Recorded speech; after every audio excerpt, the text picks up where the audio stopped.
Okay guys, so here is my first vlog. Today I am basically going to tell you guys about myself because I've never really let you in much, and I feel like that's the best thing to do right now to ideally strengthen the bond. So here's my room. Here's Stitch. This is my favorite Disney character ever. He's very relatable. Okay. So today I am basically going to be telling you guys about myself. Currently, I'm in a huge state of paranoia, just due to my past and just the things and the people I've associated myself with previously. I've tried to put myself in a position to ideally be able to motivate others to, for myself to suffice when it comes to this negative shit, because, like, bro, this shit, it's like trying to consume me. It's almost like it's trying to get inside of my mind, you know? I apologize for being so distant. I've been paranoid, I've been needing help, and I haven't been getting the ideal help I really want.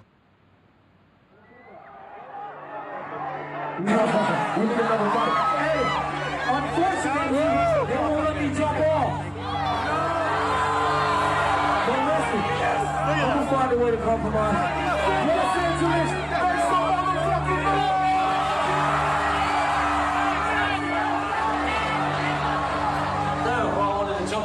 I know you're Majin dog, but trust me, they like that nigga. Give me a sec. Yeah, bro, come on. He was moving like he was on a mission.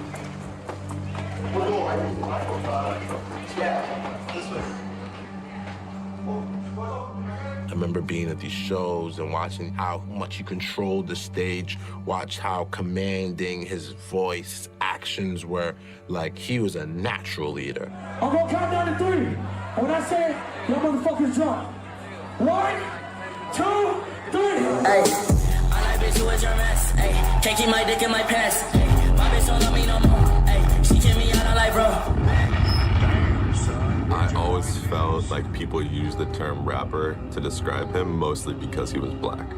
But he was never a rapper. He could rap, but I don't think that means you're a rapper. Okay, she keep calling every single night. And I don't want to get around. He was doing so many different things with rock and R&B and hip hop. And I'm like, yo, how did the kid that made this? Don't give up! Don't give up! Don't give up! Don't give up! He figured out a way to create X. And he found ways to get attention to himself. And even though it was negative things, it worked. For him to do all the things that he's done in 2 years, it was just incredible. You know, that's the main reason why we're all so hurt. Everybody was so excited to see this next step in the transformation that we never got to see.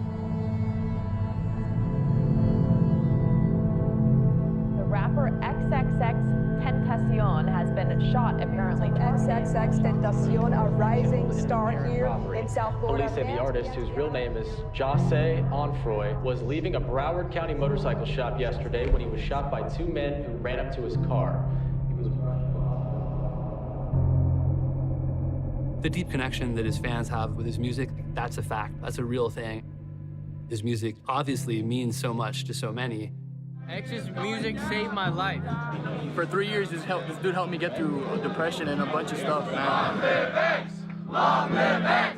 Long live X! But the thing about his fame and commercial success, it started with this horrific alleged crime. 15-year-olds will in some ways idolize him, and he was an incredible talent.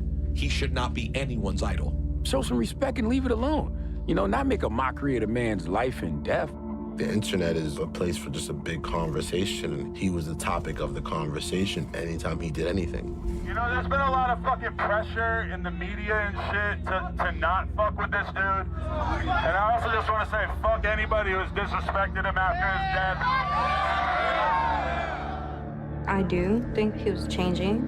It's just that he left behind the things that hurt others and himself. We just knew violence sells, and it's a type of energy that we're tapping into to sell shit, you know what I mean? And that's basically what we used it as.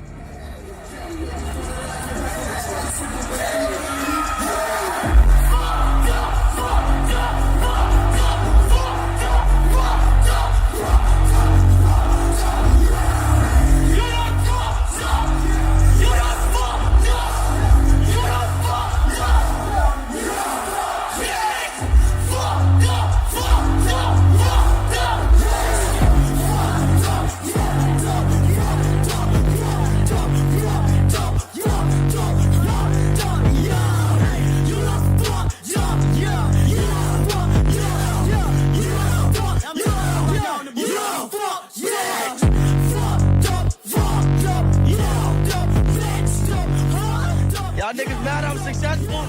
Suck my dick! You fucked up, bitch! Yeah! Yeah! Yeah! Fuck yeah! Yeah! Fucked up!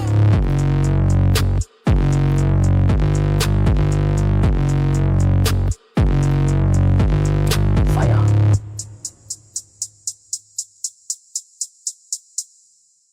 Camera speed. You ready? Yeah. They got me nice lighting, so I can look pretty.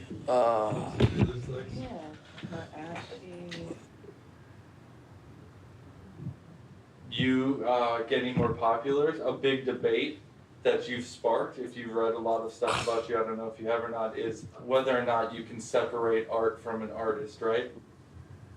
In my situation, they definitely should pay attention to what I am as a person rather than a character. But it is hard to mend these two things together if everything that I portray as an artist is purely art. So it's hard to tell if, as a person, that anything that is controversial or spoken on about me is remotely even true. You never know who you're fucking with unless you fully dwell into them as a person. So I definitely think it is very, very important to understand who you are fucking with and who you're listening to. Yes, I do.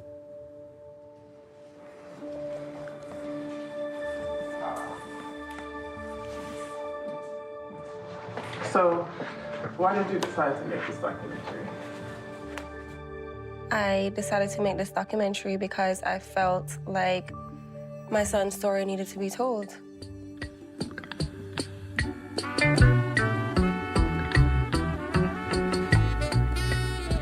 I was in labor for 24 hours. He came out super light-skinned, gray eyes, and I was like, oh my God, where did you come from? And he was my little Tweety bird. He was small and cute and yellow. He was just a calm, beautiful baby. Very serious kid. It was as if he was an old soul. I knew Joshua was special.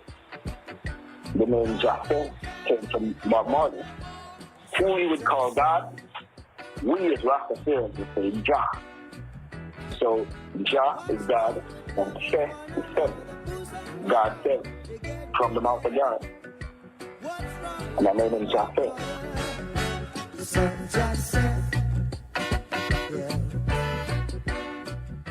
Jose's dad would come sometimes, pick him up on the weekends. We would share him during holidays or summers and whatnot. He just didn't help us financially. I was 17 when I had him. In my case, I didn't have any support, so it's just me paying rent, paying all the bills, and having to work. And so Jose was always with a babysitter or at daycare. I would make sure that he had the best of everything, for sure. I would say he was extremely spoiled. But I think he always felt alone. His father loved him, and he was present until he couldn't be.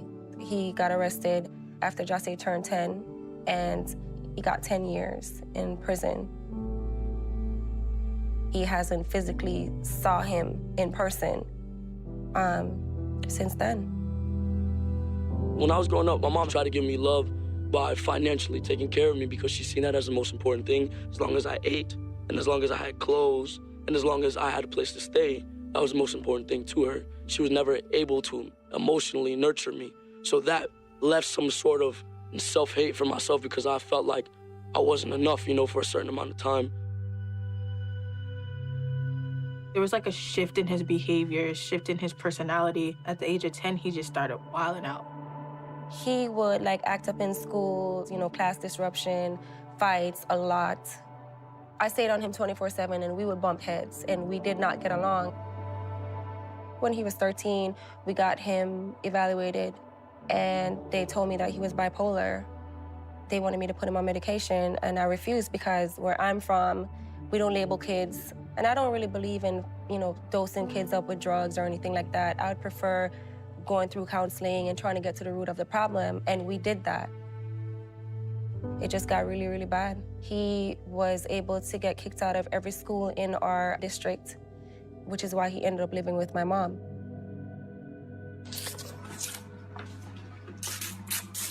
Go and take the picture what I tell you to take. Just say you play so much, man. My mom, she lives like right across the street from the hood. And he just made his way over there. And he enjoyed it. He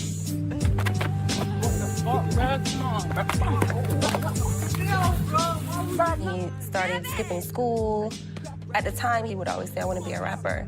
And so as an incentive, I offered to, you don't have to get straight A's. Just stay in school, don't get in any problems, and I would have him go to the studio on the weekends.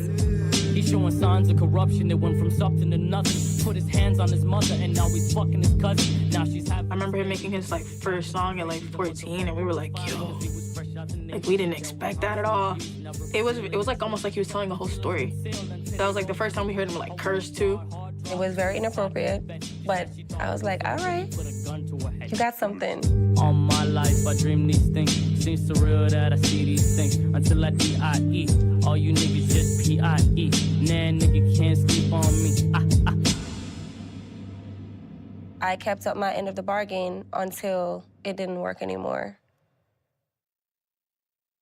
He was caught up in a few home invasions. He was caught selling drugs. He was caught with a gun. He had all types of charges.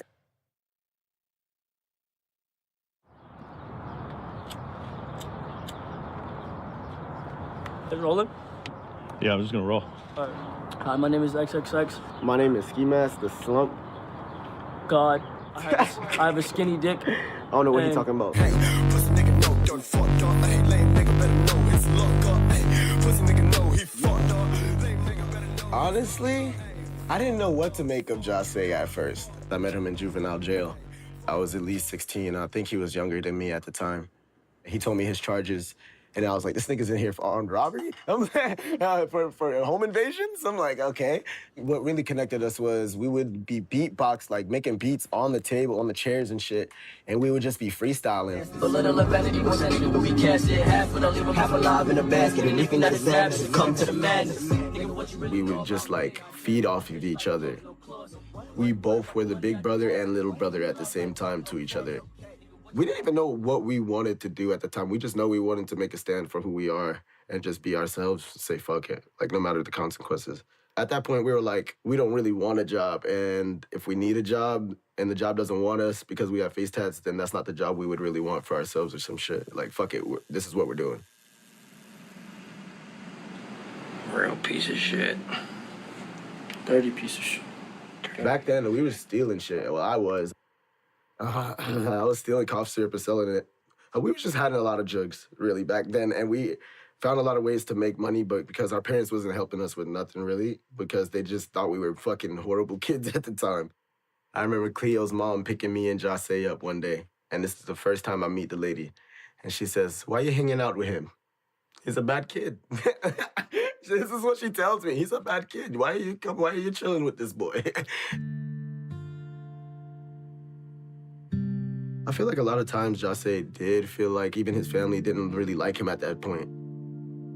He didn't understand how his family treated him. Like he was just this bad child. But if you think in Jah's mind back then, Jah didn't think that he was just this bad child trying to rebel. Jah thinks he's just being Jah. You know what I mean? Like, I'm just being me and niggas hate me. And I hate myself because niggas hate me and I need to change myself, basically. I've seen him literally choose to sleep on the streets more times than go home He didn't explain it to me all the time, but I just knew he even felt better sleeping with me in the car. When he left home. Nobody kicked him out. And it was as a result of him not wanting to follow the rules or not follow curfew or just doing whatever he wanted to do. And then he just stopped going to school. He was like, yo, I'm good.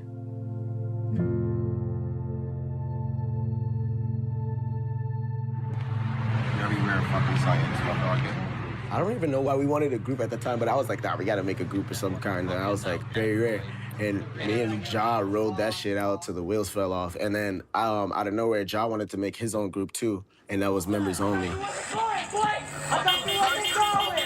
on, bro. We late. Come on. We are late. We late. Hurry your fat ass up, nigga. Ja used to always be like, I'm about to start this shit called Members Only, bro. There was really no, like, planned creation. It was kind of just like a manifestation type of thing for him, you know?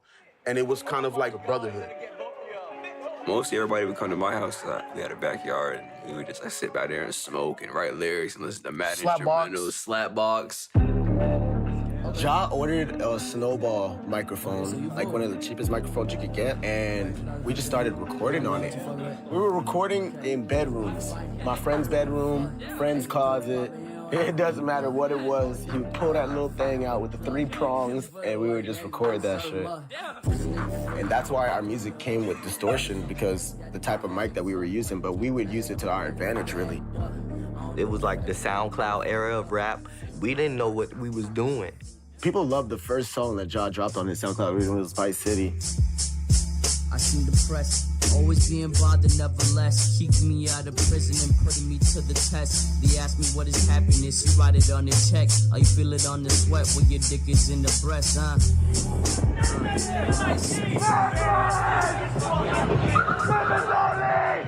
Members only in this bitch!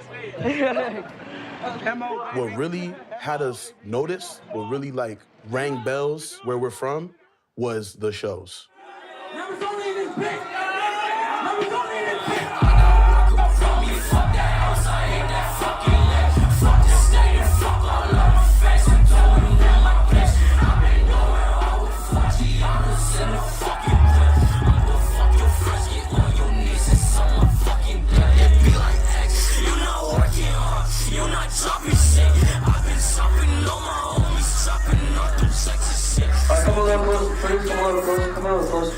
Ja always had this aura about him that he was not gonna let us not be accepted. I'm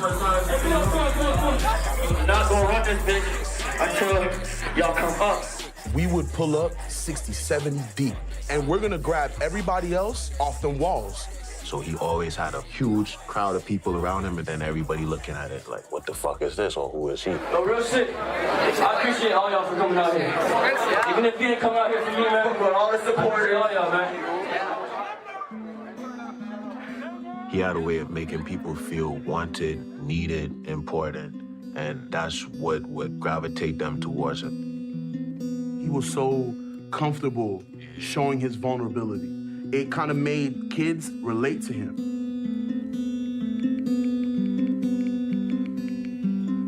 They reach out to him and say, bro, you saved my life.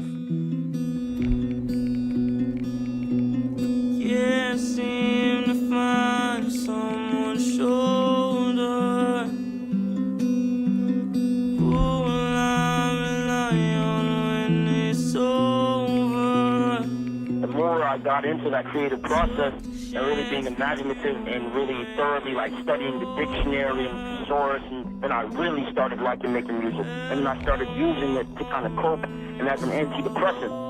I found a new comfortability within myself when I recorded music. Dug my nails into my arms. She turned the lamp and all my scars. What is my word? My word.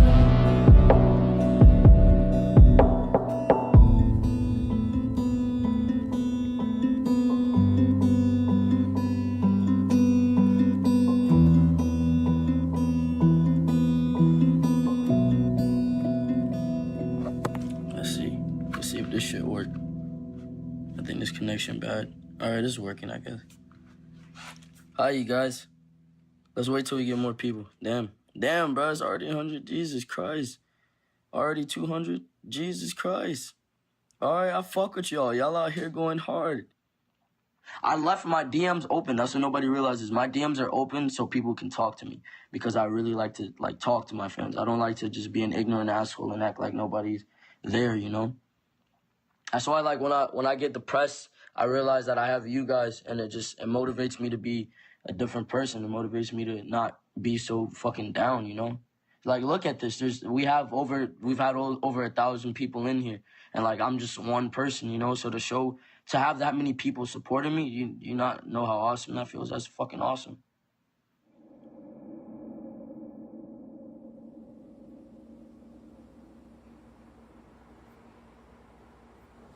A lot of people know me as Bruno Dickums. I've been a porn star for about 12 years.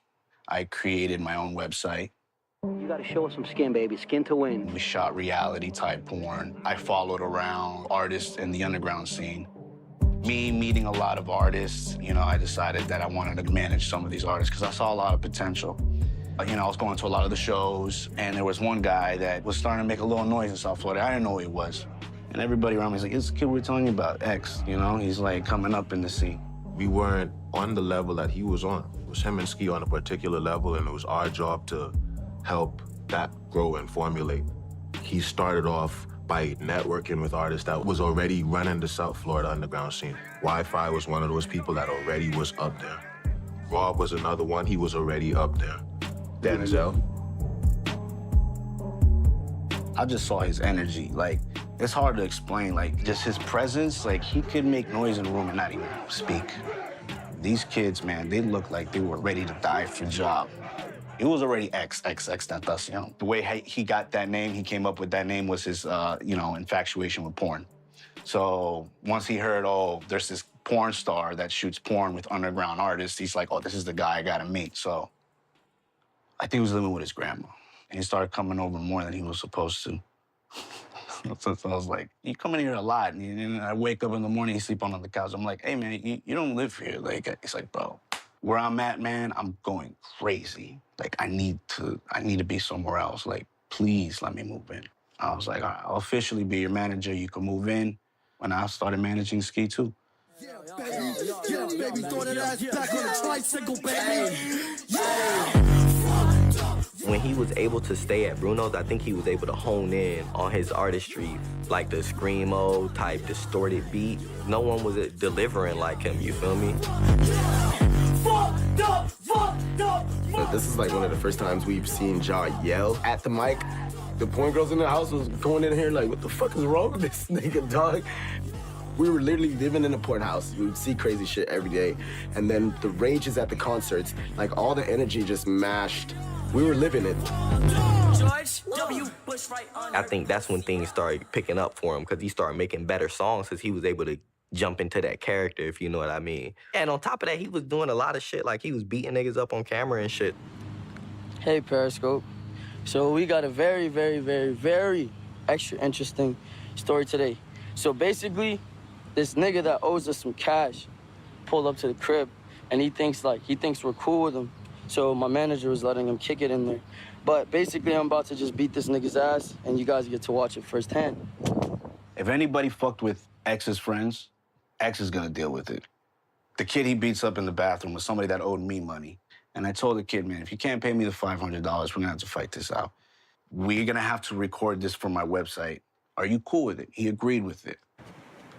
X pulls up. He's like, where's he at? We need to shoot this scene. I was like, he's in the house, but we're doing this scene tomorrow. So please, can we just wait? Because I know if you go and try to fight him now, this thing's not gonna happen, you know? Yeah, he didn't listen. Come here, bro. Come here.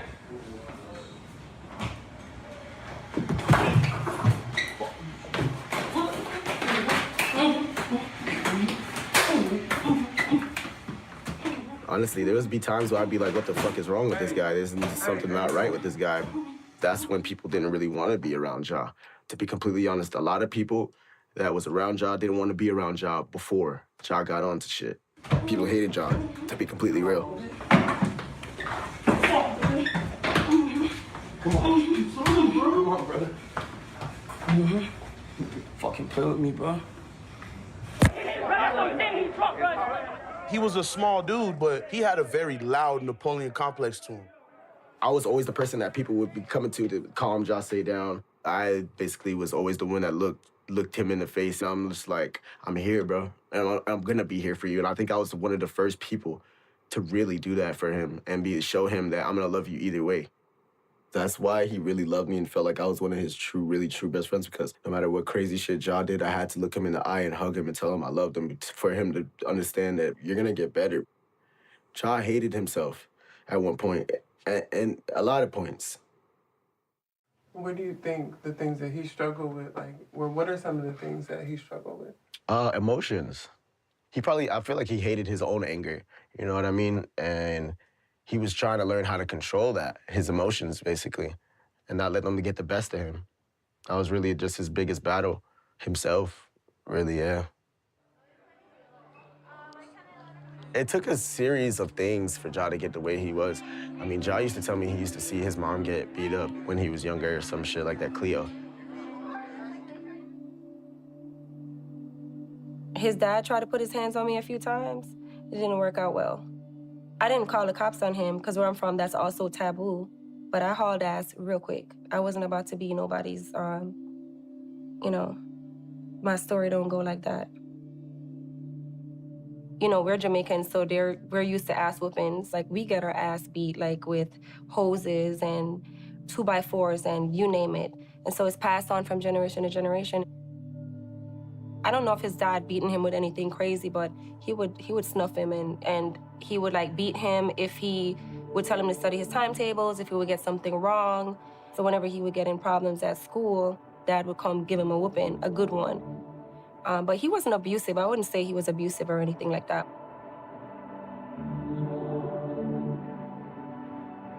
We was born into a world that taught us that men have to fight, and this has been going on for thousands of years before we even came here.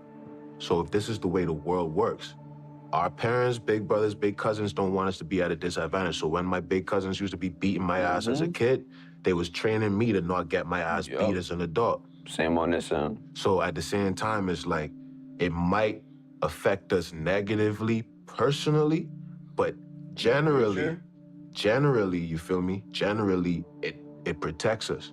It's like your weapon can also be the same thing that kills you. If you got fear, it's hard to be angry. If you got someone that you're scared of in your life, it's real hard to be angry. Dad got locked up when I was like 10. Who was out of fear? My mom? Was out of fear some stranger? I feared nobody. So my anger took control, and whenever anybody would do anything to me, I would act out on it. Fear left, so anger replaced it.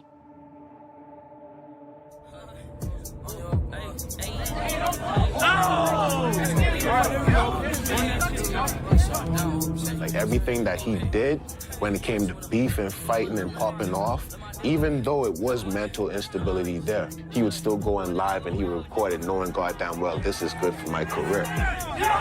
I guess he just knew what they wanted to see and he just took advantage of it just like anybody else would.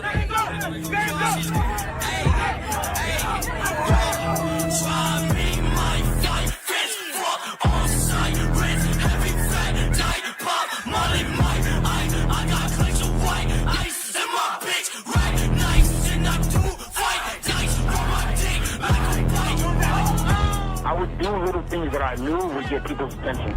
This is what people want to see. I said, I know what to market. And then I just started marketing bullshit that I knew the kids would like to get them to go on my page, because obviously I would post shit on my page, and then they would be like, oh, well, this nigga makes music. Let me try it. Let me listen to this and see what it's like. And then I would catch you. That's how I would catch you. Jahseh would make us make multiple Twitter accounts. 25 people in the chat, and each of those people have at least 5 different Twitter accounts, and we all retweeting this stuff.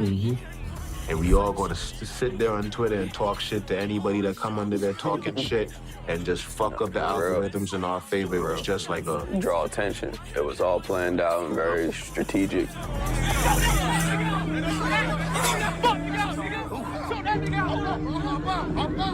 down, stand up. Let him stand up. Stop the bar on this nigga, boy. Hands back up. No, that's can't shit. Fuck, nigga.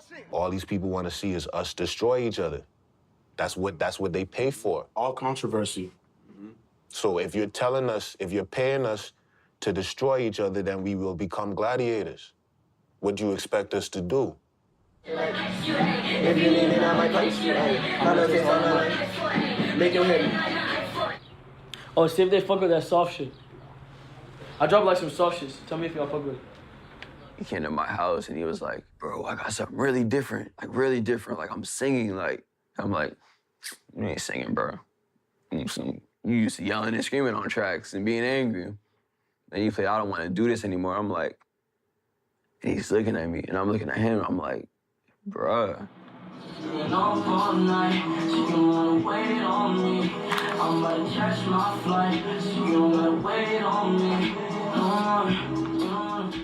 You just went from doing this hype rock rap shit to R&B. How did?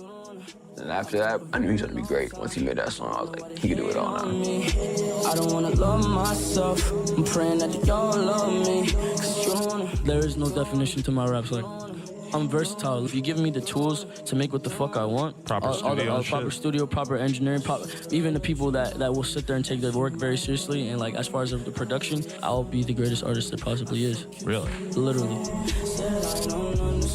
The first time I went to one of his shows, I was amazed. There was kids lined up on the side of the stage with their sneakers to get autographs, and I was like, what is this? Is this my child? You know, and it was like a proud moment.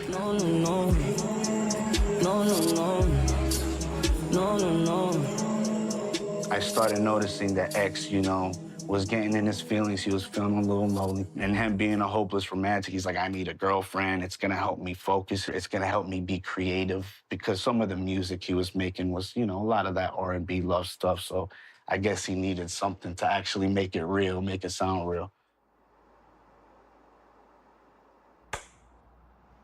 I met Jose 2014. I was in high school. I met him like online. Look at this fucking hair. I was supposed to be a mystical ass lion and I ended up being a fuck ass human. What the fuck? At 17, I was basically homeless or home hopping. I was always getting like bullied. I was just always on the laptop basically and trying to like make friends online. I'd go on chat rooms and live through there. Look at what we have here. I would just try to keep myself happy through friends. When Jose and I first met, I had cuts on my thigh, like 5 lines, and under that I had the word that said alone. And when he noticed it, he was like, why'd you do that? And I was like, because I felt alone. He was like, oh, me too. Like, I feel like we're the same in that aspect. I just felt like I found my significant other. I felt like I found my soulmate. I said, I want you to cut alone into my arm. So every time you feel as if you're alone, you think of me and you understand you have someone that feels exactly the same. Depression and obsession don't mix. I was living in a motel. I didn't even have like a pillow. I was just sleeping on an air mattress with my uncle.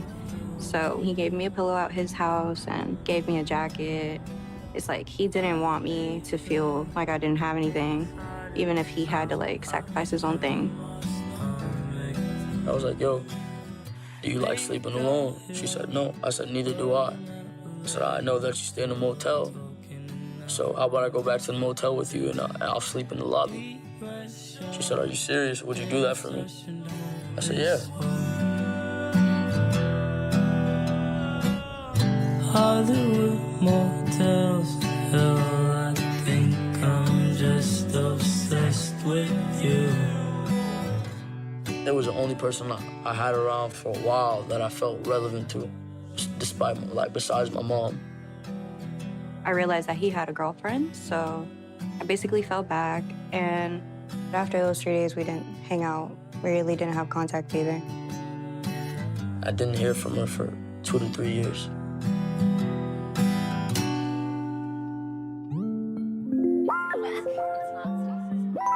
When we met up again, I was 19. My best friend at the time, she invited me to a show. We're outside waiting to get into the venue, and I see him. He had like no shirt on. You know, it was like dark and steamy, and he locked eyes with me from across the room, and then he like started walking up to me. he just like grabs me by the neck and looks at me like deep in my eyes. I'm like, oh. Spotlight, moonlight. Nigga, why you tripping? Get your Mariah. Shorty look good in the moonlight. All these pussy niggas so bad, Maya. Spotlight. And he just walks away after that. And then I just look at my friend. I'm like, yeah, I don't know what that was, but it was sexy. We started dating after that day, and I moved in with him. He would post me on his Snapchats, and all my friends were hitting me up like, you date X? And then he started like bringing me around places, and people would notice him, and like they just go crazy for him. I just didn't realize it. I didn't know. Go ahead. Go ahead. Let me see how weird you is. It was kind of a romantic feel in the beginning. It was a mesh between like always taking care of each other and trying to better ourselves. He tried to put her fucking finger in my mouth and got her bit in my mouth. Stop it, I'm gonna bite through that shit. You fuck ass nigga. Say sorry. I'm sorry. Oh. Sorry as fuck. Sorry as fuck. They stayed in this room most of the time. I barely saw them. But I just saw how the obsession wasn't healthy. When I moved in with Jose, I was working at an animal hospital. I was getting paid $10 an hour. That was my first good paying job. Like a week later, he was like, we're not gonna drive you back and forth from Fort Lauderdale to North Miami every day. So you're gonna have to quit. You're fine anyway, like, I got you. And then I quit. I understood, like, off the bat, when he cared about something, it was impossible for you to, like, deter him from that. There was also a lot of miscommunication and jealousy, I'd say. Say sorry. Sorry. You know, I was depressed somewhat when I was with him because I felt like he was like the only person that would give me love, and like I wouldn't find that anywhere else. So that's why like I continuously stayed. It had its good moments and bad moments, but mostly like I was lost. I didn't really know like what to do about it.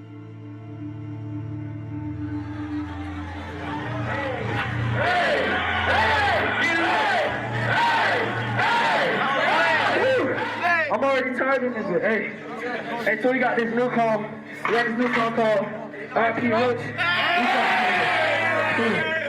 Hey, man. Where's P at? Hey, P. He was kind of buzzing at that point. He was making like underground hits, you know what I mean? And then people start peeping like, oh, he might be the next one up. You feel me? I'm tired. But I'm not gonna lie. I think his mind state was very bad at that point. The thing about Josh, if you weren't that close to him, he didn't really want you to see like his true personality sometimes. So he always, you feel me, throwing a little mask or something to try to hide how he's feeling in the moment. So that's how he was treating me at that time. He was trying to be very calm, you feel me? Yo, what's good? How you doing? But he was in a bad mental state though, I could tell. Yeah.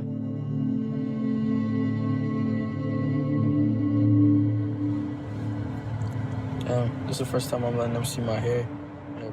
My hair is just a reminder of telling me to fucking relax, basically. It's a reminder of me telling myself that, yo, you are human and that you are not a god. You are still on the planet Earth, and that you need to remind yourself that karma is a real thing, and whatever you give out, you will get back. I knew that something was off. The voices in the head came. He would tell me, like, he would not sleep at night. And he would tell me he hears voices. Literally, he would be like, oh, I took LSD and I've talked to a spirit that's a demon and told me information about myself, about how long I'm gonna live, that they're gonna come get him at some point. I really didn't like that shit at that point. Yeah, it was a very dark time. And if I end up getting shot and killed for what the fuck I'm doing, or if I end up getting my ass beat at some point in time, or nigga, if shit get hard on me, it's because I deserve it. That's point blank, period. Everybody will get a death. Everybody will get a death that is deserving. Everybody will get a life that is deserving. Everybody, you will get what the fuck you deserve. Karma.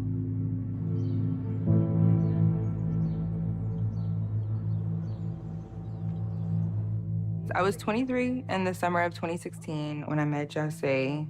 I was at the time dating Cade Moulton, which was his producer. Jahseh was about 18 at the time. Jahseh was not a monster. Like, when I met him, he was very charming, very intelligent, empathetic in a sense. Like, damn near surprised me. The first day I saw Geneva, when she came out, she was wearing a hoodie. She just wasn't making eye contact with anybody. She'd look up and just, like, go back down. She was literally just a shell of a person. Like, there was just no expression. There was nothing. I felt like her soul was empty at the time.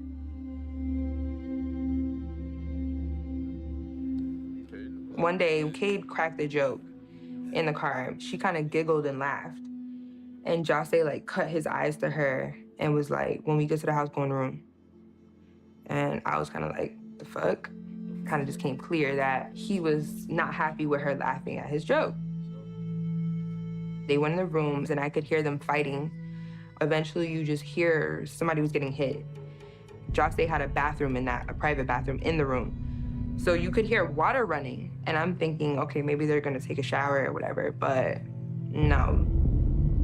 He was literally drowning her in the tub, like putting her under, and you could hear her screams being muffled by the water and being put up and then being put back under the water. And I was banging on the door, begging Cade, like, bro, I'm calling the cops. And he's begging me, don't call the cops, bro. Like, you know I got a situation in Georgia, which he did. So I didn't. Big regret. Later that night, she finally came out again and she like picked up her hoodie and she was marked up with bruises like a Dalmatian, like a bruise behind her ear, behind her neck, literally everywhere. And it was very clear that he was avoiding hitting her face so that she wouldn't have any like clear injuries when you were talking to her. I've never seen somebody bruised up so bad.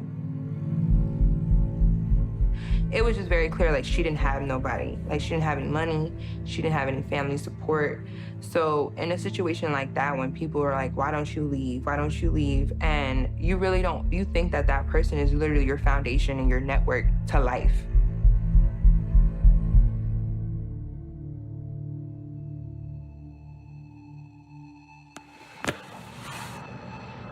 Nobody's understanding I put my source of happiness in another person, which was a mistake initially, right? But she fell through on every occasion until now. Until I started fucking her up, man. Now she's scared. That girl is scared for her life, which I understand. You know what I done, people. All of them boys know. She know that. She's seen this shit. So she's scared. She thinks I'm gonna kill her. They all knew what was going on, and they were so caught up in his clout and having his respect, they would never go against what he was saying. It was like the weight of that person, it was zero compared to their potential to make it with Jahseh. So there was just no incentive to step in.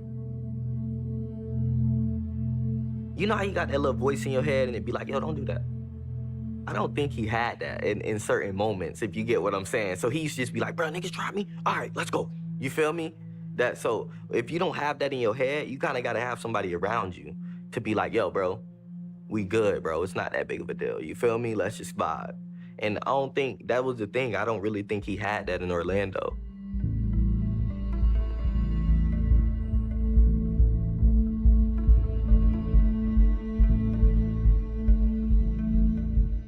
He was in jail, and I was with a group of his friends.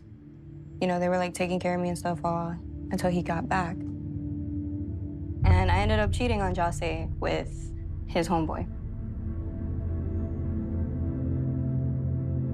Once it came out, like, Jahseh at first said that he would deal with it and he would get over it, but he couldn't get over it, it seems.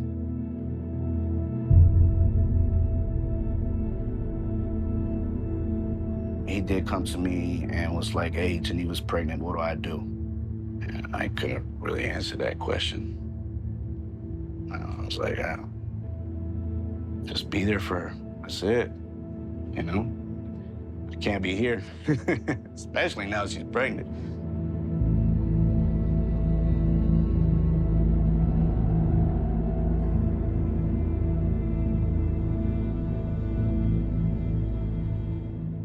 If I was there, I don't think it would have went that far. I don't think I would have left Geneva alone for a second with him, and that's what happened when she was attacked. She was left alone.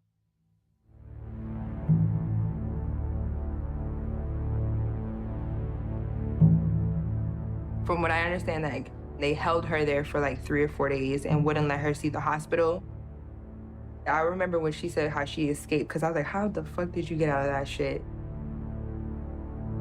He was playing PlayStation or Xbox or something, and she opened up the fridge and kind of let that be a distraction. Like, she was looking in the fridge, and she said she got on her fours and crawled out of the house while the fridge was still open and ran out.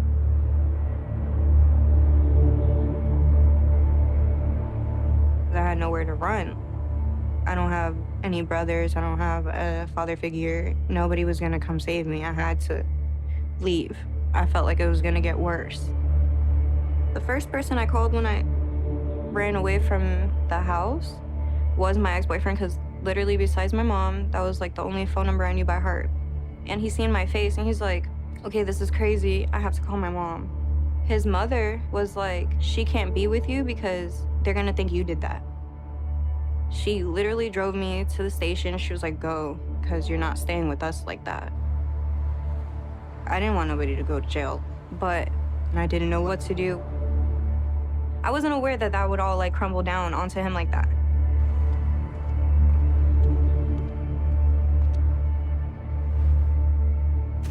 You gotta be fucking kidding me. Like, that's the first thing I thought. Like, you gotta be fucking kidding me. Like,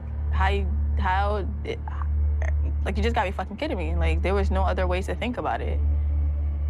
You know, I knew he was a lot of things and get into a lot of shit, but that was new to me. That part was foreign to me. I was shocked at how bad it was.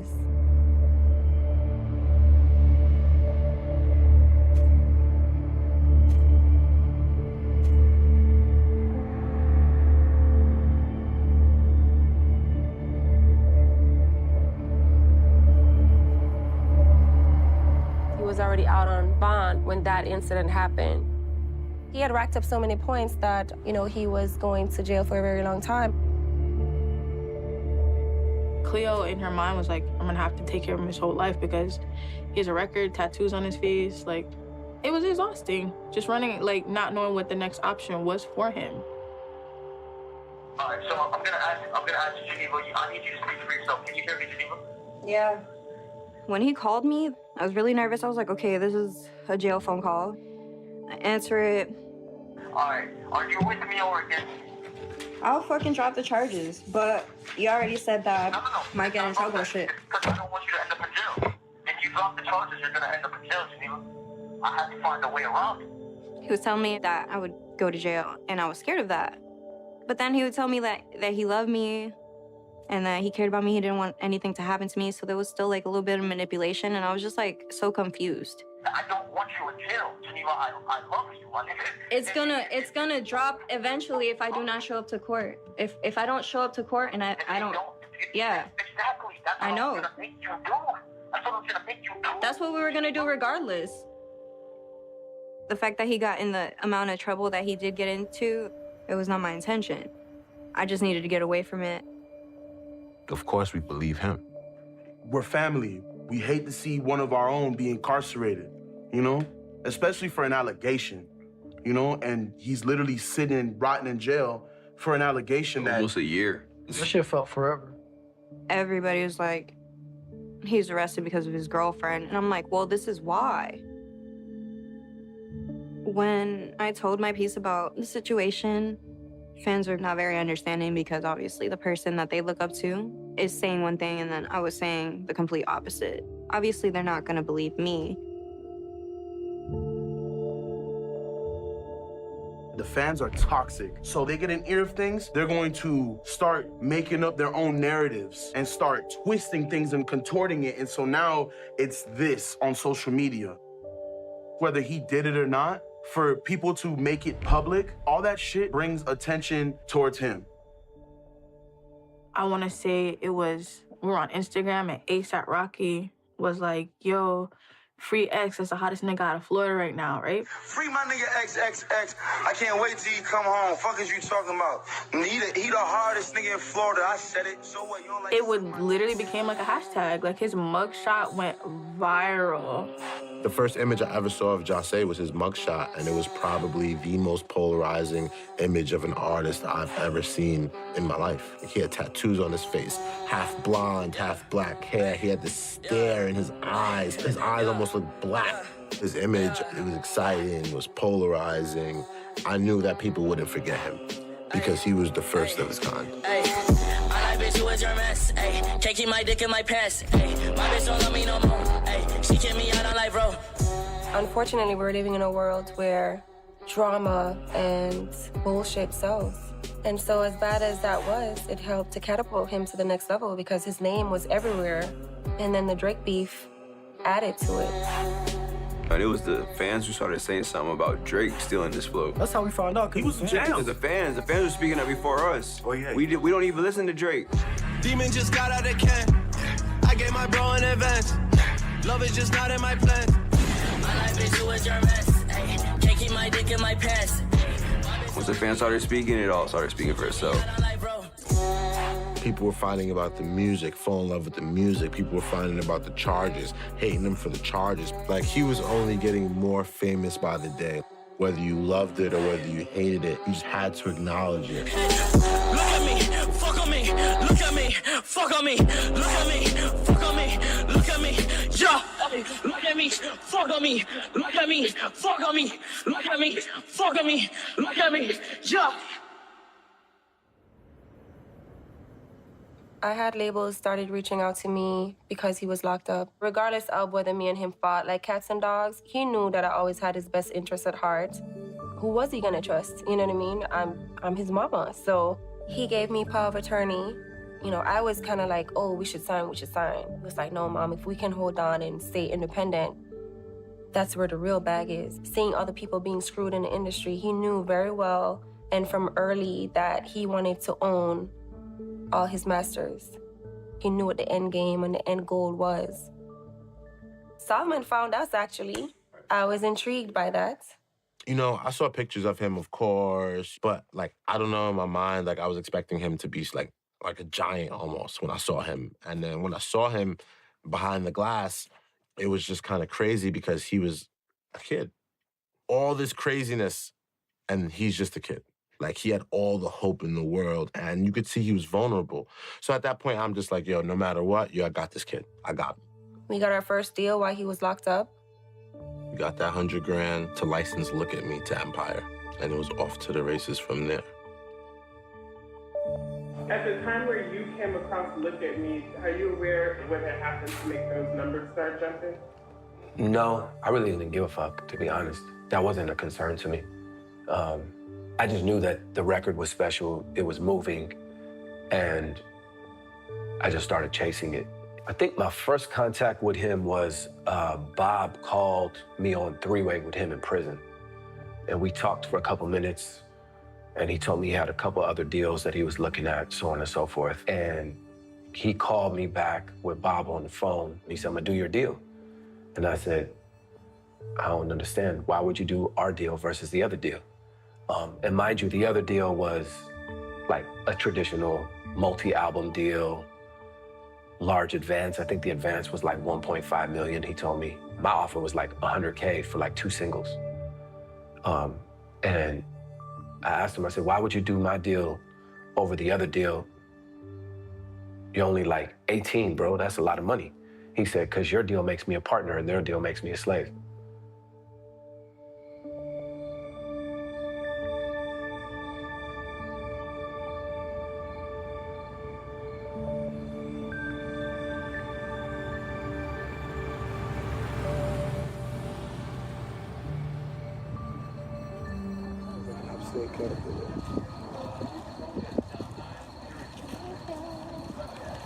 Howdy there.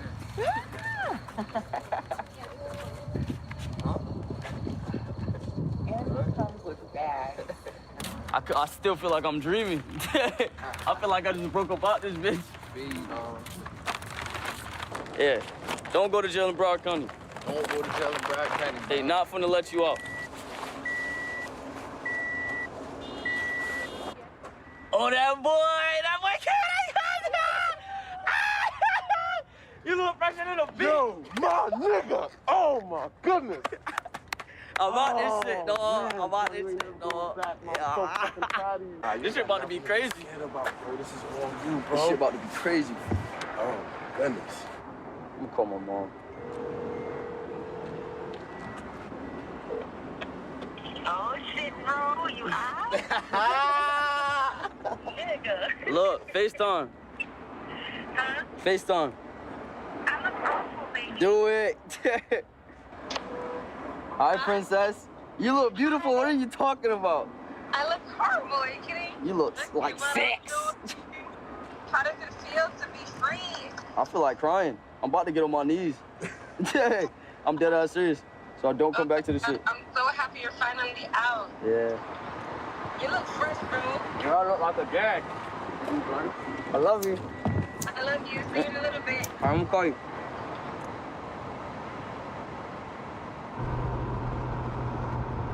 Oh, man. Yo, my fucking name comes up, my nigga. Jose D. Onfroy, better known by his stage name XXXTentacion, is an American hip-hop recording artist from Plantation, Florida. Jesus fucking Christ. Well, that's a lot of fucking followers. Hey, holy shit. Holy shit. Hey, hey, hey. What the fuck? Bitch, who is your ass? Can't keep my dick in my pants. Hey, my bitch don't love me no more. Hey, she kicked me out of life, bro. Hey, that bitch don't wanna be friends. Hey, I give her dick, she a man. Hey, she put her 10 on my dick. Hey, look at my wrist about 10.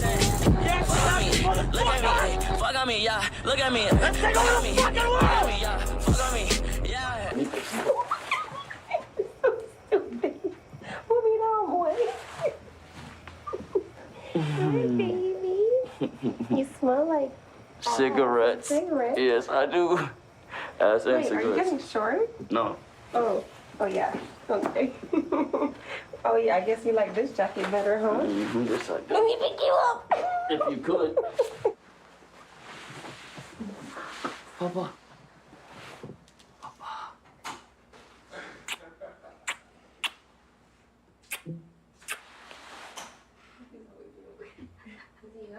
No, I'm gonna let him sleep. Yeah, he's not gonna wake up. Yo, this is hilarious. Like, yo, bro, you about to have a #1 record soon. Do you understand that? You're gonna have a #1 record. You about to have the biggest song in the country very soon. Very soon. So just leave all the BS alone, bro. A really important thing is to ignore a lot Ignore her. of bullshit. Ignore her, yeah. Keep away from all that bullshit because it's not worth it. You feel me? Look what you already went through over that. Understood. And look where you going. Facts. For real, look where Oh, he's at yeah. right now. Like Now is about your family and about your life, about your career, about you accomplishing everything you ever wanted.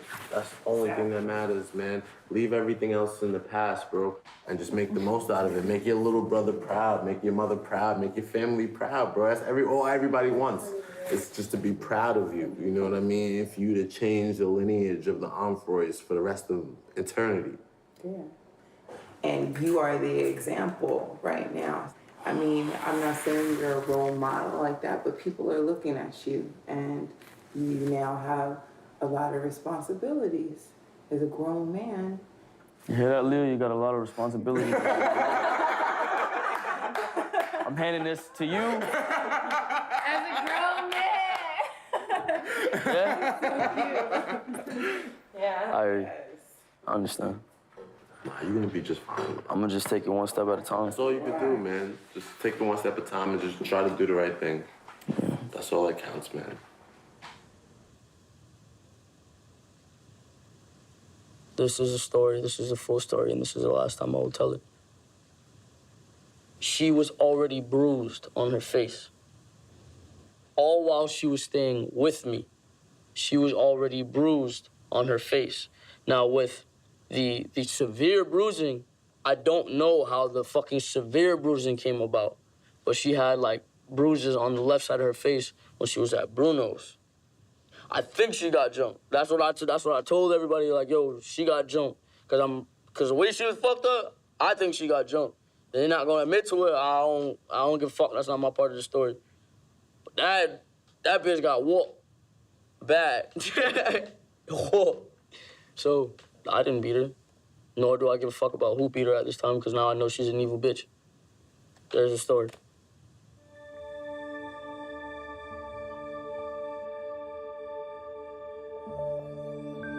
Jossie was like, no, Mom, it's not true. And a part of me, you know, took that and ran with it. What do you think now?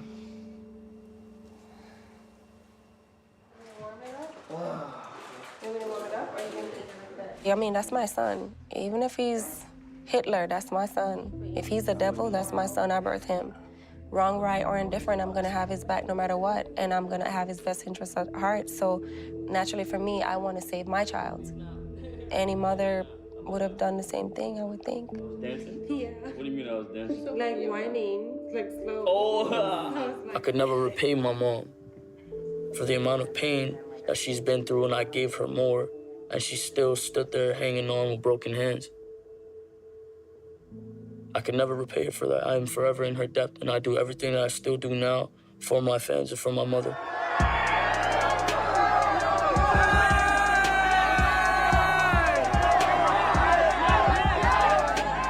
There's most definitely a difference between Jossie Onfroy and XXXTentacion.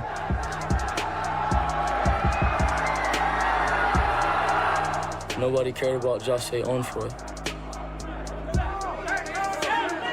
Jossie Onfroy was very meek. Jossie Onfroy was weak. You're leaving now. Now, everybody go. You take everybody out the door now. Nobody gave a fuck about me as an individual. Nobody gave a fuck about how I felt. Now my opinion is respected, and every move I make is recorded and calculated. Nobody cared about Jossie Onfroy until he took on the persona as XXX.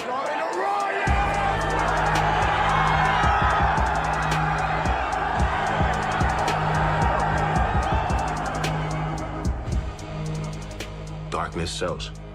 Bad things sells. The shit that your parents tell you not to do sells. You pick up on that shit quick in this industry, so when you're trying to go ahead, that's usually the formula. I'm gonna make the world hate me. I'm gonna be that. I'm gonna be the supervillain. I'm gonna make this whole thing crumble. People like the villains. Yeah, they do. I definitely agree. They definitely do. I'm gonna ruin everything for everybody. Yeah. When I really knew that we were really doing something crazy was the Revenge tour. The shows were huge. I ain't even expect that. I don't even think he expected it. It was so relieving to see Ja's efforts of always doing some outlandish shit actually make sense. Like, it was a method to the madness, and it worked hella good.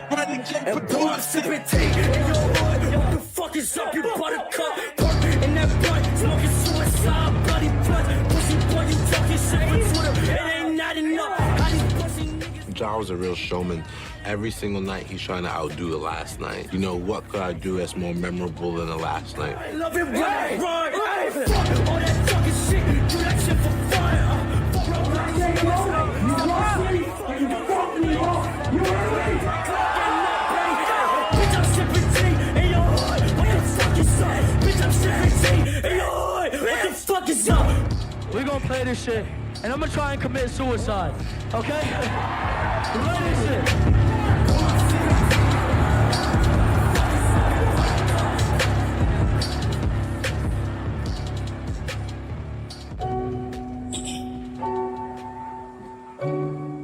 I remember being at these shows and watching these kids soak in every word that Ja said. The way he would speak to them at Mass would kind of be like a Mass. It would be like church for them.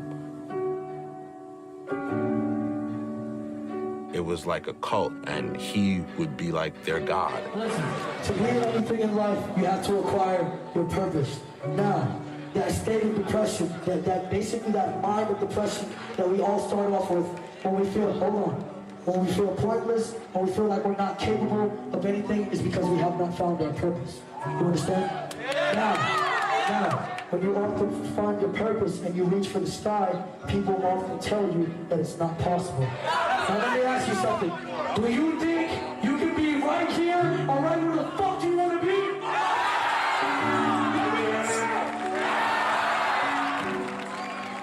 I remember him always telling me, like, I'm making music for the broken people, for the people that feel how I feel. Heart's been broke, I hate myself, but it won't show. I constantly lose all my remorse, and it's time for warfare. Grief for the shepherd, and it's one for the sheep who left by the leopard often. Gave us reception as a handle of weapon, took a bite of your apple, give me all you can offer. Now I'm trapped in a changing maze, setting my soul ablaze, couldn't control the pace. Words is going hate, heartless is reckless, is this word of a pacifist, word of a masochist. I'm all for the man, my Lord. I spoke to him back from here. He said he would save me if I gave him one thing he needed. What is this thing I pleaded? Boy, it's the kid of envy.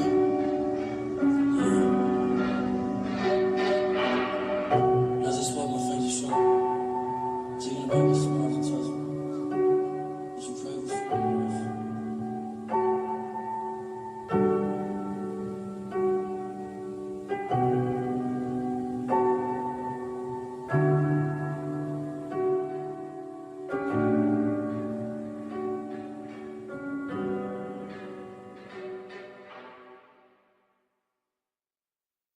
Why the fuck are y'all reporting me, bruh? I am at Instagram. I'm not fucking posting nothing, bruh. This is not fair. That's the third account I've lost to Instagram because of fucking hating ass ex-fans. And I fucking hate y'all. And I wish I could just take my soul and put it in another fucking body or something because I fucking hate myself because of y'all. I'm not crying because Instagram is my life, bro. I'm crying because y'all are my income, bro. Like,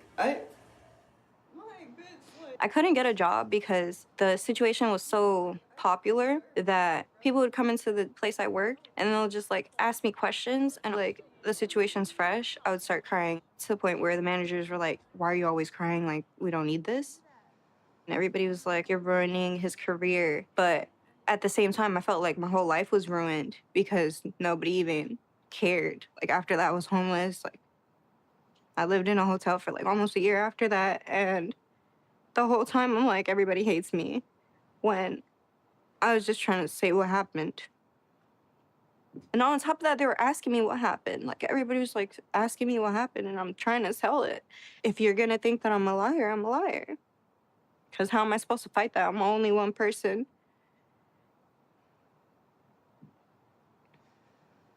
It was a really dark moment for me, and there was no way that I could just stop it. He had the power to do all that. Fuck on me, hey? Look at me. What? Hey, look at me.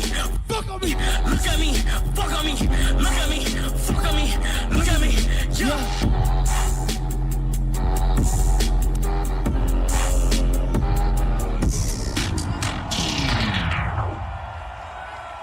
Rolling loud, make some noise one time for XXX. Hey! I love you. I love you all. Good night. I can pay your mama house payment. I can pay your mortgage, baby. 75 of these hoes in America. Ooh, I said, where can I drive it? Can't forget. You see this fucking mugshot on the platinum plaque? Yeah, bitch. Viral. I met Jahseh in early August. He was coming to LA to finish his album 17. I was waiting for them in the studio, and while I was waiting for them to show up, I just was kind of playing the guitar, hanging out. And he walked into the studio and introduced himself and was like, "You playing guitar?" And I'm like, "Yeah." And then he just started singing something. That night was a long night. I remember he goes into the booth and he was trying to kind of figure out a certain melody, and the engineer wasn't getting the sound right. I kind of figured out what he wanted in his head and was able to translate that a little bit. Dead inside, spend a lot of times stuck in his head. Man. Under the assumption love is dead. Alright, He was one of those people that had everything in his head. He just didn't know physically how to like translate that into a record. like the process of production. And so I kind of just started fitting in there.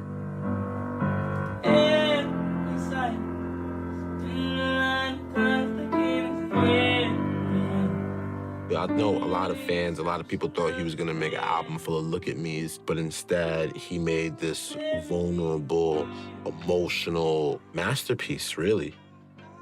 I remember when 17 came out, I was worried at the time because as amazing as I thought the project was, I was like, yo, people are either gonna love this or they're gonna hate this. I didn't really think there was gonna be an in-between. So people loved it. Tell the feeling like I'm trapped in my damn mind. Tell the feeling like I'm rapping a damn lie. Tell the feeling like my life is a damn game. Nigga really wanna die in the nighttime. Only time I feel pain when I'm feeling love.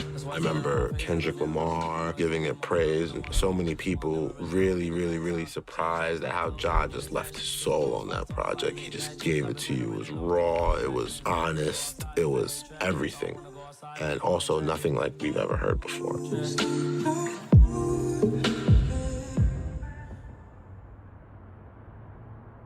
My first article about XXXTentacion was in February 2017, and he was already blowing up.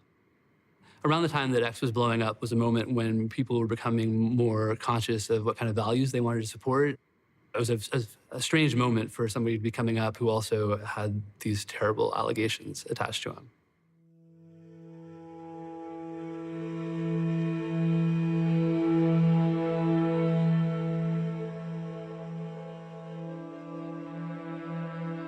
So at this point, it was people are listening to his music. People that we respect and admire are recommending his music. There's more to the story. Here's what this young woman said under oath he did to her.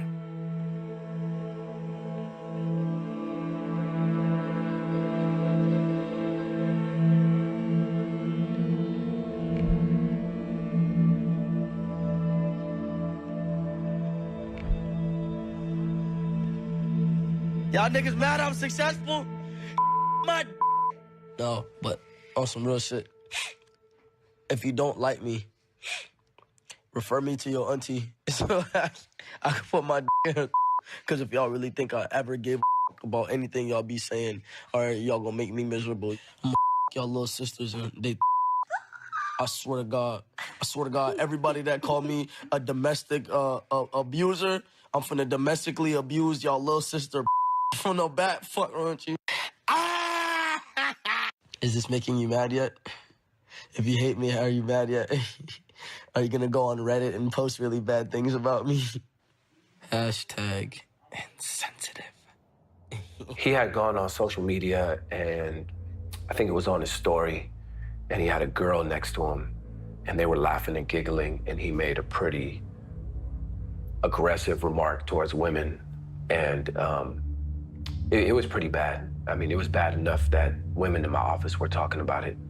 And so we all decided to jump on the phone with him. It was me, his mom, Solomon, the criminal attorney, and the entertainment attorney. I don't think anybody else was on the call. It was a group call. And they kind of wanted to address some of his actions, and he wasn't fucking with it. He was really upset, started yelling at us. He was always adamant that he wanted to express whatever it was he wanted to express, and he didn't give a fuck what anybody had to think about it. And so I remember we hung up the phone, but I called him, and I was like, bro, let me holler at you. And he was like, what's up? And I said to him, you know, you've spent all this time building this relationship to your audience on social media, and I know you really love and cherish this role of the villain, and the villain has gotten you pretty far, but I don't think you need to be the villain anymore. You are already popping. Just be who you are. And I don't know, for whatever reason, I don't know if it was that conversation, I don't know if he had other conversations with his mom or his other friends around him or whatever, but I want to say that, like, something definitely changed after that incident. Things started to change with him. I apologize to anyone I've offended within the last couple of hours. Obviously, you guys know I'm going through a lot just due to this case. If I want to assert myself in my career or have my views respected, I realized that I have to treat everything with care and take time and have patience with people. I just want people to know that I'm not trying to lead their children down a dark path, and that I really want something good for the human race. So with that being said, I hope everyone has a good day. There's some issues where people need to be scrutinized. There's some issues where people just need to be put away.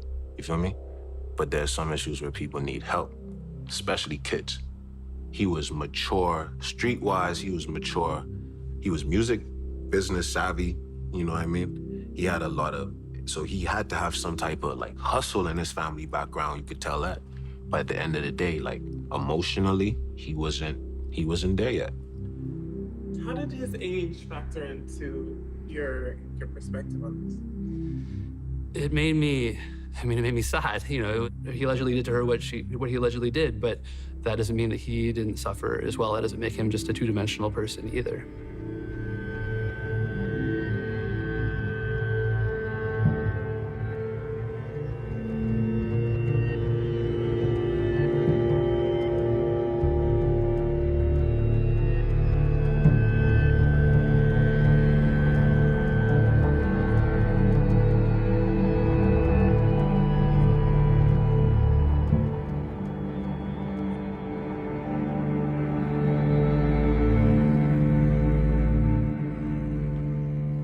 I saw him battle with his demons from the very beginning. I wish I could have helped more. I didn't know how to help. I didn't know what to do. It's one of those days where you realize nothing fucking matters. One of those days where you feel like driving off a bridge. Am I really quitting? Yes, I'm quitting. I don't know for how long, but I'm just not gonna make music right now. I mean, it's just been that my mind's been fucked up. My mind has been somewhere else. He saw a doctor and was diagnosed as bipolar. They were giving him medicine to take. You know, he hated the medicine, of course. Medicine made him dull, uncreative. It was hard for him to be himself. What are you gonna say now? Pop me up, B. Isn't it clear I don't give a fuck? He made himself ugly at one point by shaving off his eyebrows. That's what he called it. Shedding who he was. If you feel as if your physical identity has to be the same as everyone else's to be socially acceptable, you're stupid. Be yourself. He wanted to trip acid. I think he was kind of trying to free his mind from everything that was going on. But it was kind of to dig deeper into yourself to understand, like, why you think like this. Why do you act like that? He wanted to shed his skin. He kept saying it to me. He was like, bro, I feel like I don't like this. You feel me? The skin I'm in. He just meant like he wanted to become a better person, you know what I mean? He just kept saying that over and over. And I was like, yeah, I feel you, bro. We gonna get through this. Like, you gonna become a better person, bro. Don't worry.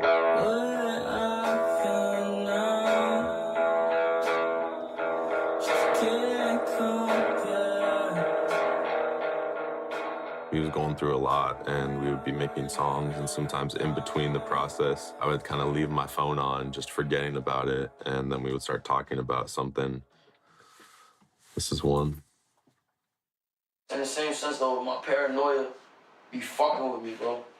I just be lost. It's because you be thinking so much, bro. I do, bro, but I can't turn it off. Yeah, You shouldn't turn it off, bro. You gotta accept it. So my main thing is, how do I control this shit? Control what? My thought process. You can't suppress it. You gotta just, it has to be a relationship with your thoughts. You have to have conversations with your thoughts, you know what I mean? It's like pressure, you know? Pressure builds up and it'll just overload you. Bro, you make me feel like I got somebody, you feel me? You be having my back. And you show me you got my back, you be mad consistent. That shit makes me happy as fuck. And I never took to men, because bro, when I was younger, nigga, my mom used to get beat. And you know what I'm saying? She'll fuck with a nigga that used to beat her. I used to have to beat niggas up when I was little. Like, I was like, bro, it sounds crazy. You know, I'm 6, 7 years old, biting niggas in their stomach and all types of crazy shit. Yes, nigga, ask my mom. I left a big-ass scar. Niggas beating my mom in front of me, nigga. I'm biting they fucking flesh out their stomach. All types of shit, you feel me? I be trying to find ground in my own mind. And it's like, I don't get no help in that aspect. But it's like, I'll go to like thinking like this, I've been tired. I'm tired of feeling tired, bro. Hello, from the dark side in. Does anybody here wanna be my friend?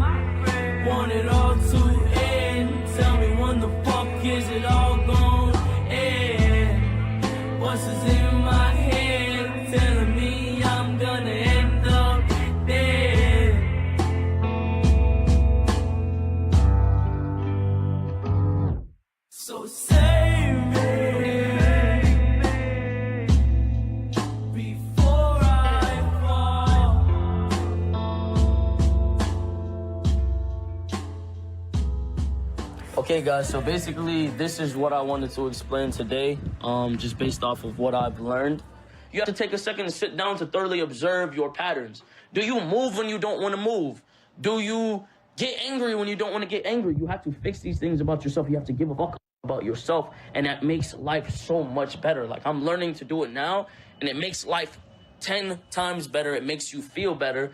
I want you to start a journal. That's when the internal change was happening. He was actually changing internally, trying to preach a positive message because he kind of had a negative impact, and he wanted to balance that out. I'm gonna stop calling you guys fans. I'm gonna start calling you members of my cult. This is a cult, not a fan base. Or we have this big family of a fan base, and there's a lot of us that are depressed, myself, including myself. There's a lot of us that are depressed, so just hashtag my name and find another person that listens to my music and help them through their problems. So here's what we'll do. We'll start a hashtag today. I want you to get this trending. Hashtag, you tell me your problems and I'll tell you mine. And we will use this hashtag to communicate with other fans and friends and that listen to my music that need help. He did not want that image to follow him around for the rest of his life. But when it comes to his relationship with Geneva, I do sincerely think that he wanted to fix his relationship with her privately. But between the law, the case, and then the public, that was like an impossible task. He had what's called a no contest order of protection against Geneva. Under the assumption love is there already. Let me be here. One of the girls that he was living with, she hit me up on Instagram. She told me that Jose wanted to speak to me. And I was like, what? I ended up speaking to him. I was on FaceTime with him. And he was telling me that he wanted to meet up and apologize to me. And I was really scared because I didn't know if it was a setup. I was like still very afraid of him. So I was scared. But I just had to like overcome it. I felt like I had to face my problems. Reporting live from Florida with the alleged hurricane. We'd like hang out here and there. I spent a whole weekend with him during a hurricane, and like nobody even knew. People online would be like, they hate each other. But in reality, like we were talking. For me, like I found sympathy and empathy in the situation, and I was able to literally just like forgive him because I feel like I basically compared it to my mother. Like my mother has abused me. And you don't see people disowning their mother because of that. Well, you do, but not necessarily in every instance.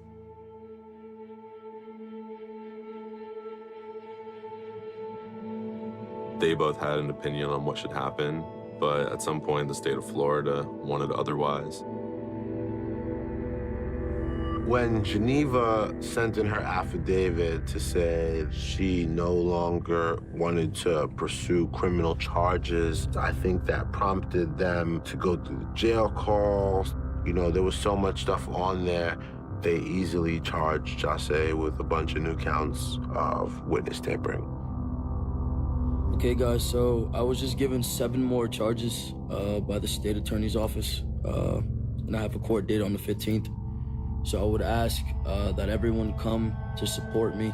I ask that the people that do come bearing positive energy. He had this court date in December. The day before, I was asking him, like, what's the worst thing that could happen tomorrow? He answered that he'd be taken in for a couple hours and they'd be able to get him out that same day. The fans took over the whole courthouse. They were calling the judge, like doing all kinds of crazy stuff. As soon as we walked in the room, you could feel the energy from the judge. He didn't even get a chance to say a word. She just started going in.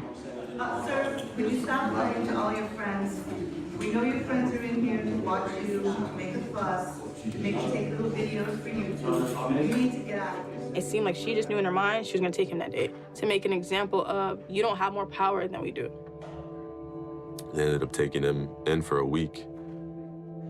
All those charges added up. So I believe he was looking at 20 years. Now, because of his status, it requires him to be segregated in solitary, not being in general population. He doesn't have access to sitting and talking to people or anything that can stimulate him. And he already struggled with hearing voices in his head and being alone anytime in, locked up in solitary would be a problem for him, and we knew that.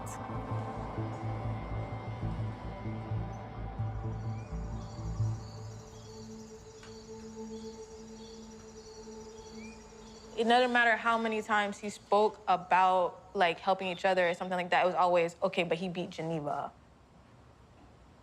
Like he can never have a conversation without that going back to being the topic.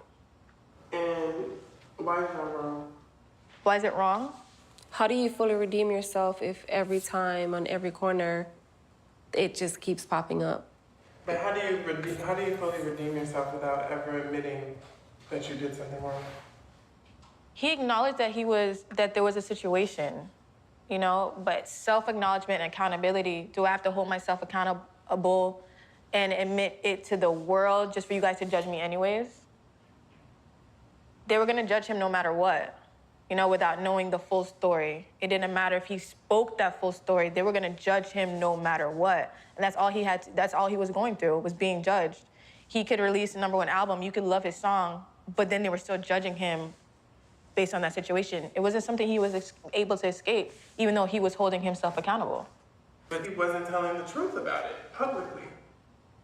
I think it also might have resulted in them taking his whole life away. Yeah. I think it makes sense that that's an apology that needs to be kind of more planned out in a way that like has an actual beneficial result and not one that results in somebody getting their entire freedom and life taken away. Mm-hmm. Yeah. But I do think he would have gotten to a place where he would have gotten there. He just never had a chance to.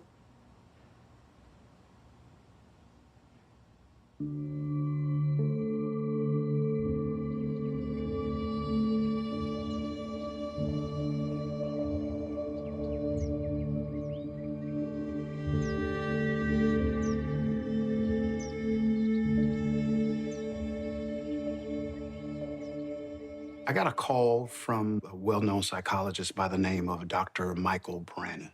The judge decided that I was going to work with him.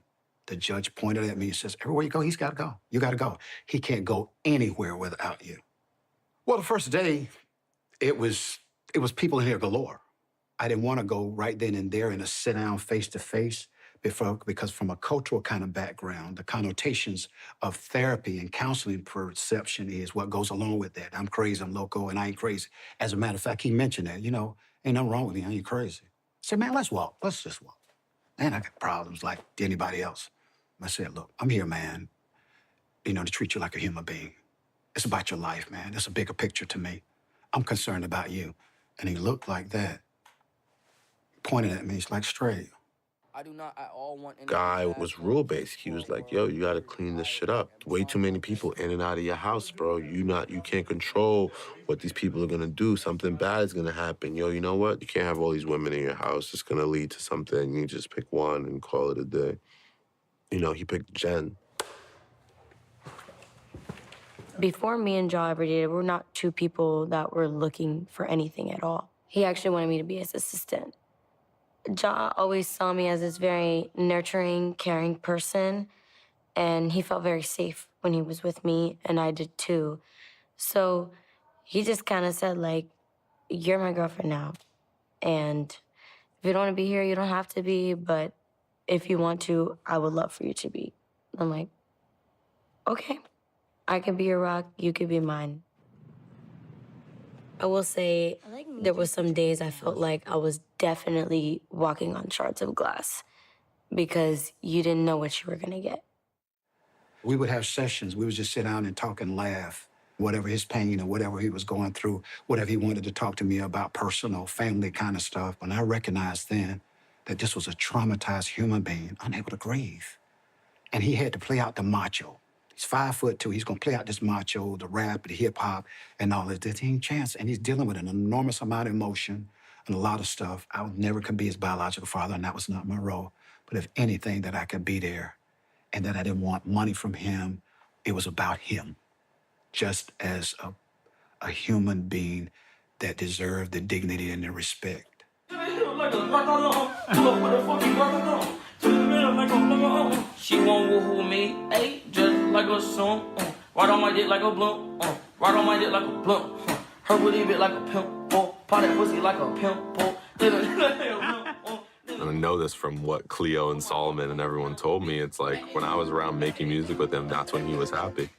I realized that like the process of making music and being able to put his mind on something was what allowed him to free his mind off of all the other places that it was going.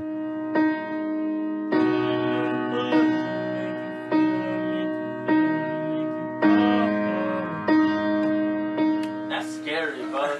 Bro, once you learn how to use your vocal range, you can do some crazy shit. He was putting down big records, and it was exciting to watch. This damage and the way I feel can't manage.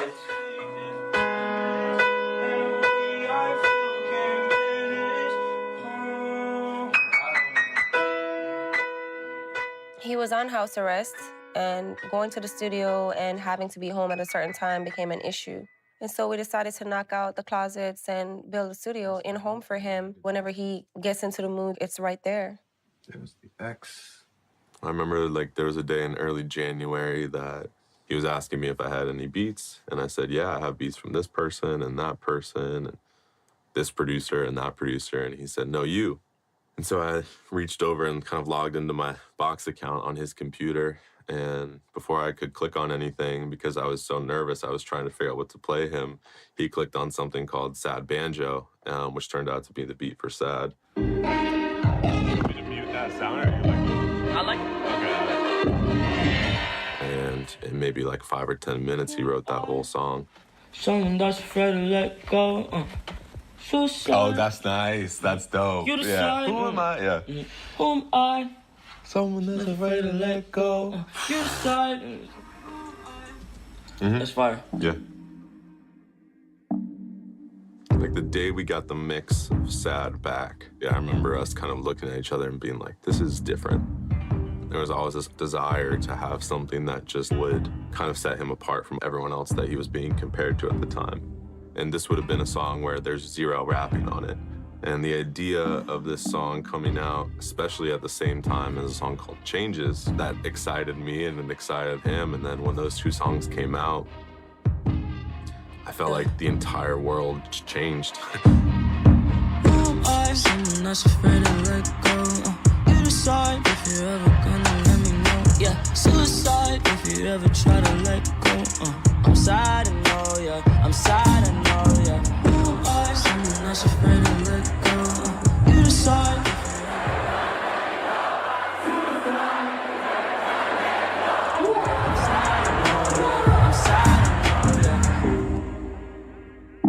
And, you know, in the Sad music video, he kills his former self. And he was really deliberate about not attaching who he was in 2018 to the person that he was in the past.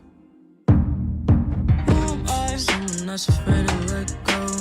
You decide if you're ever gonna let me know. Yeah, suicide if you ever try to let go. I'm sad, I know, yeah. I'm sad, I know, yeah. Transitioning into the blue hair was Indigo Child coming into himself and realizing his responsibility to this generation. You know, him and I had a conversation about what are you gonna be? What do you want these kids to walk away with? You know what I'm saying? What's your message? And he realized he had an obligation that was bigger than himself. And so he chose to take that path.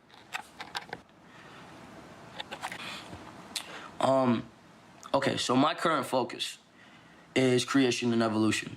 So it's better to be respected through love rather than fear, simply because, like, all right, I was respected through fear, and it's not real love. It's not real love, and it drives people away. It makes people treat you differently. It makes people really, like, it's just not genuine. It's not what you really would want.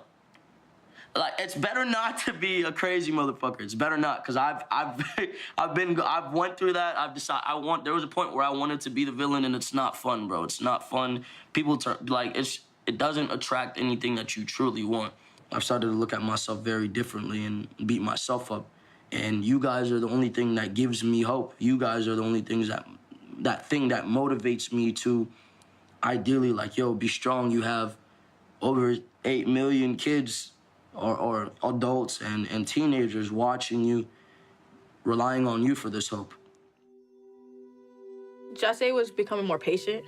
He was more positive versus being so angry all the time. You can reason with him because he was able to reason with himself. When a nigga would just usually freak out and trip out, you would see him go into a corner and do breathing exercises, you feel me? Keep his eyes closed, meditate, even if it's for like a little 10 minutes, then come back and address the situation.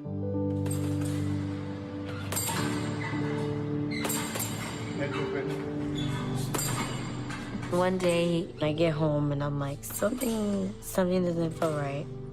Literally the next day, I took a pregnancy test. And sure enough, I find out that I'm pregnant. Jah had like 30 phones. It was so ridiculous. So I'm like sending the picture to all these phones because I couldn't get a hold of him. Turns out he was at the gym training. Finally, when I got a hold of Jah, he was super excited. Like, he was like, no way. Family and success.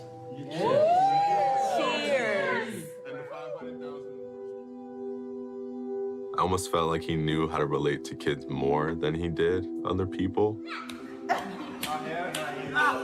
And he saw this emotional phenomenon in children that they were pure and unable to judge and unable to have hatred in their heart. And he loved that so much that the idea of having a kid of his own and being able to instill this sense of acceptance and lovingness and positivity within this kid would have been his proudest moment.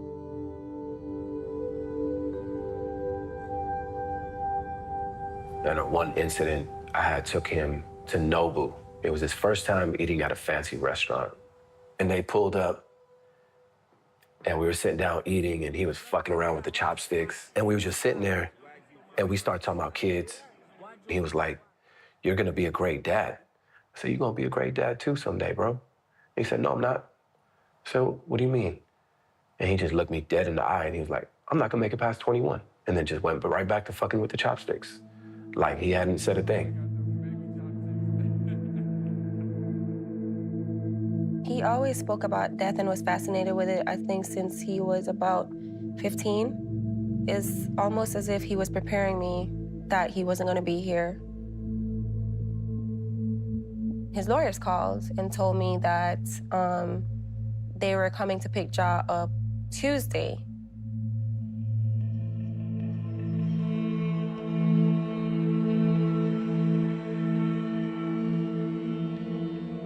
I had the worst anxiety ever.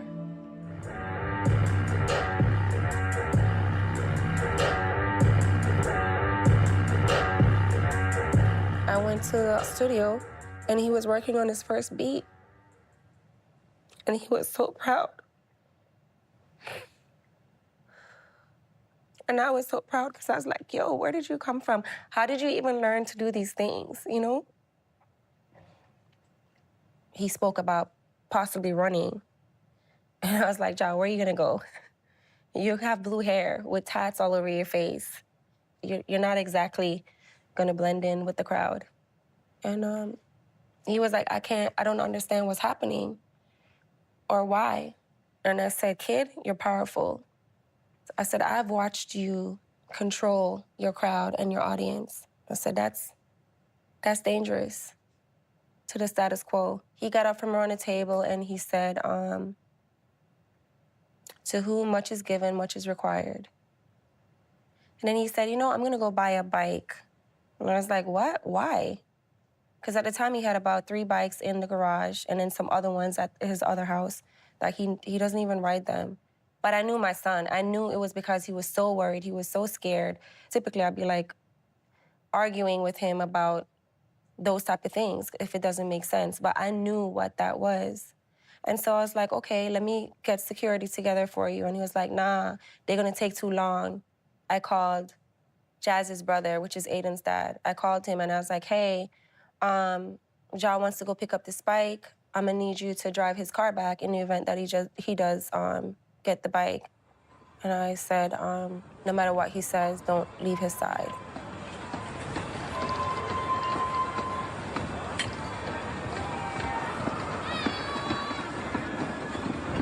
I remember I walked home that day, content with all my misery. Told myself to get better, no clue what there was next to me. Remember there was people walking, talking in the distance. I was dressed for winter weather, but the summer rays were kissing me. I was lost.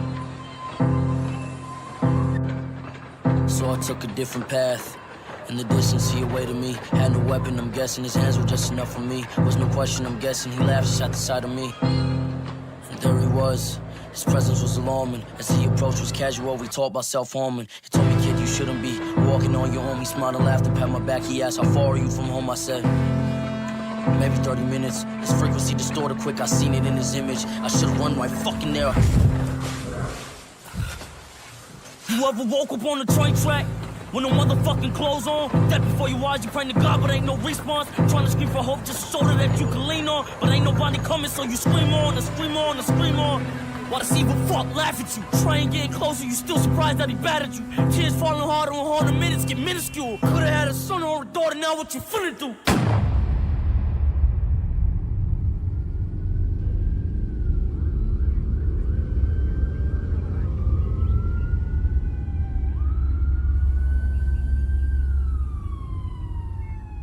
When I got the call, yeah, I just collapsed to the floor. Bro, I think X got shot, bro. I think X got shot, bro. I think X got shot, bro. I think X got shot. I'm like, they did what? Hey, what do you mean they shot? That's it. I remember not having any gas, not wanting to stop, trying to get to where he was, and it's all a blur. And I just remember like calling Cleo, like, Cleo, where are you? She's like, I'm lost. She like literally didn't know where she was. I'm like, bro, you gotta get somewhere. We're at the hospital. She's like, I'm trying to get there. She's like, I don't know where I'm at. I was like disoriented. I got there, there was a few people there already. I'm not sure how they found out. And I was just in there for mad long, pacing back and forth. I wasn't able to go back there. They gave me some bullshit story about them not wanting me to see him like that because it would traumatize me, but I think that I should have made that decision of seeing my son. And then it's like that calm, it was like a calm that set in because it's like, all right, it's Jassé, he's already like, he's a fighter. He's a fighter, Jassé's gonna make it through. If nobody's gonna make it through, it's gonna be him. The cops came out and they pulled me in a room. And I remember the officer was just so callous when he delivered. He was just like, oh, Jassé expired today at such and such time. I still don't understand what he means by expired.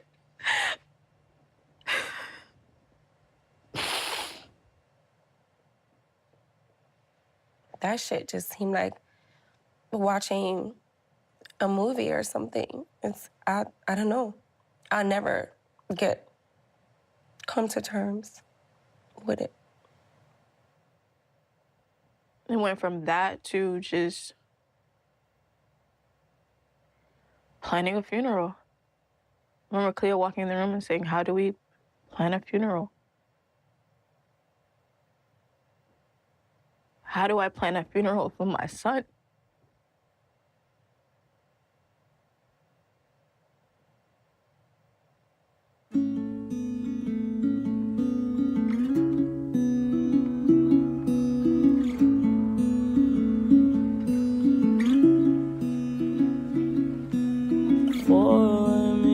To sleep, pray the Lord my soul to keep. Hope it's not too late for me. Before I lay me down to sleep, pray the Lord my soul to keep. Hope it's not too late for me. Difference changing in the distance. Time consumes the image.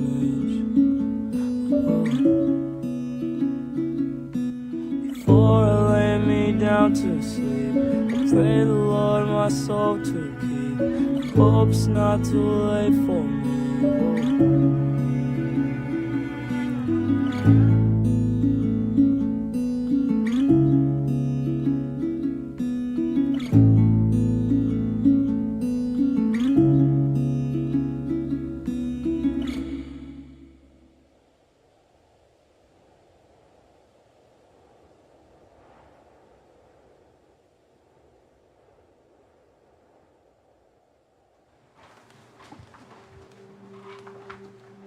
Oh no, that's not a toy. That's not a toy. His son isn't old enough to carry on his legacy. There's nobody that can do it. So I have to not only be here for my other son, I have to be here to maintain his legacy as well as look out for my grandson. Ja was my practice baby. I was 17 years old. There's nobody teaching me how to take care of a child. I just had to kind of figure it out. Ja kind of changed my mindset from hammering, you're gonna do this, you're gonna do that, because you will lose your child doing that. You have to allow them to be themselves.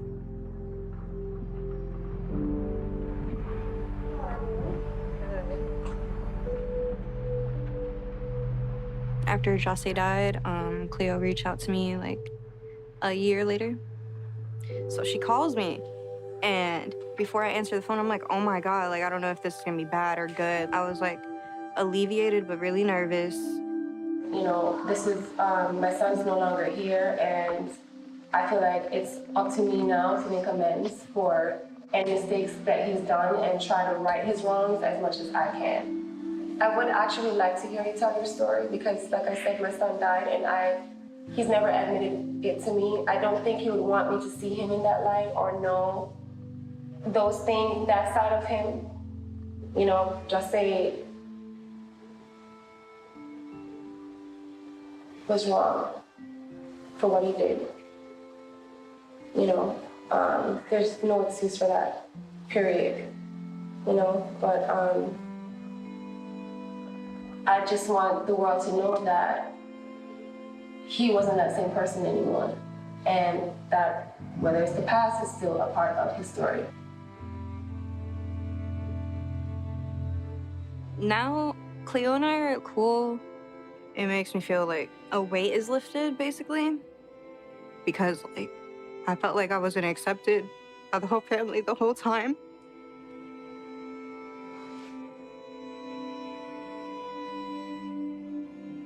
I'm not gonna hate her, and my son's not here, and I don't think she should be mistreated in any way. This is about his legacy, and she is the love of his life, and she was a part of that legacy. People have like asked me for advice, and I just feel bad sometimes because like I don't know how I feel about telling other people what to do or like how to feel about that, because I feel like it's just different with every person. It's crazy to think that really and truly that at the end of the story, that José's legacy is gonna really help so many fucking lives. So hard to explain, but this dude turned everything around for the better. He sent out a parachute with his name on it. I think he wanted to talk about suicide and those types of things to help somebody. Really, he wanted to save somebody.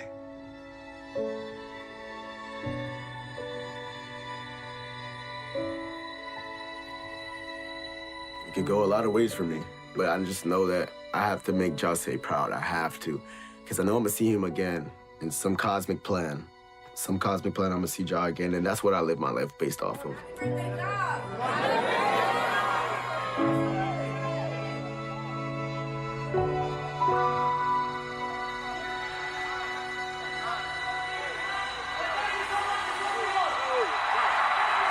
True love shouldn't be this complicated.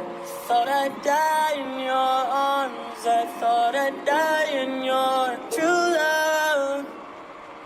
Shouldn't be this complicated. I thought I'd die in your arms. I thought I'd die in your. No hard feelings, but these feelings harder. When I think about it, my eyes fill up with water. Don't have our daughters, butterfly, why they lava? Wait, when you see the kids, I see y'all tomorrow. Wait, when the sun set, I see y'all tomorrow. Wait, when I pick them up, I feel like they borrow. When I gotta return them, scan them like a barcode. Wait, no hard feelings, but these feelings hard though. Wait, who got the kids in those, what are those? Wait, why they can't wear Yeezys with the cargos? Y'all know Nike don't like me, y'all I take it too far though. At least have him in some mics, he play for Chicago. I only see 3 kids who watch in Chicago. And you know all the nannies that Danny Nebraska. Bet the kids dig a tunnel to my house like Chapo. Only neighbor in the hood with a door they could knock on. I leave the light on.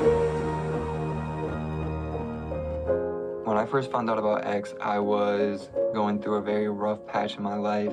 His music was able to just help me realize that no matter what I'm going through, there's always somebody out there who feels the same way and has the same emotions that I'm feeling.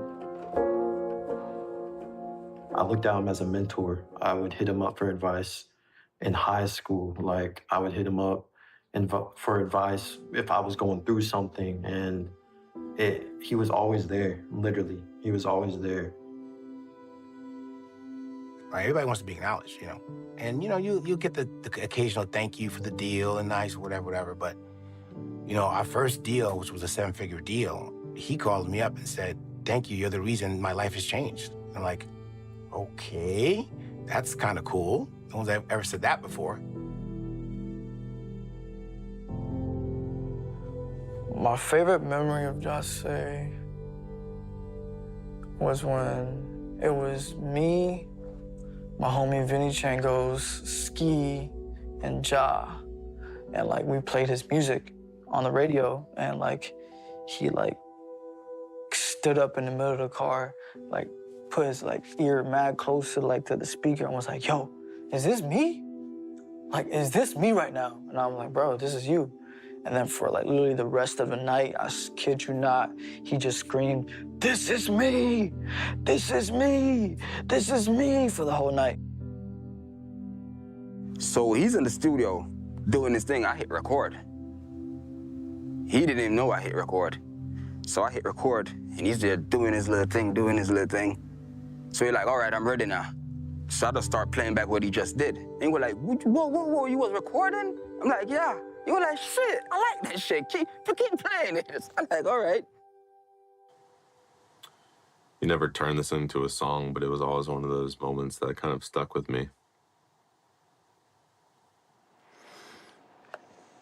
I just wanna show the world that I can amount to something better. You say God says enough. Yeah.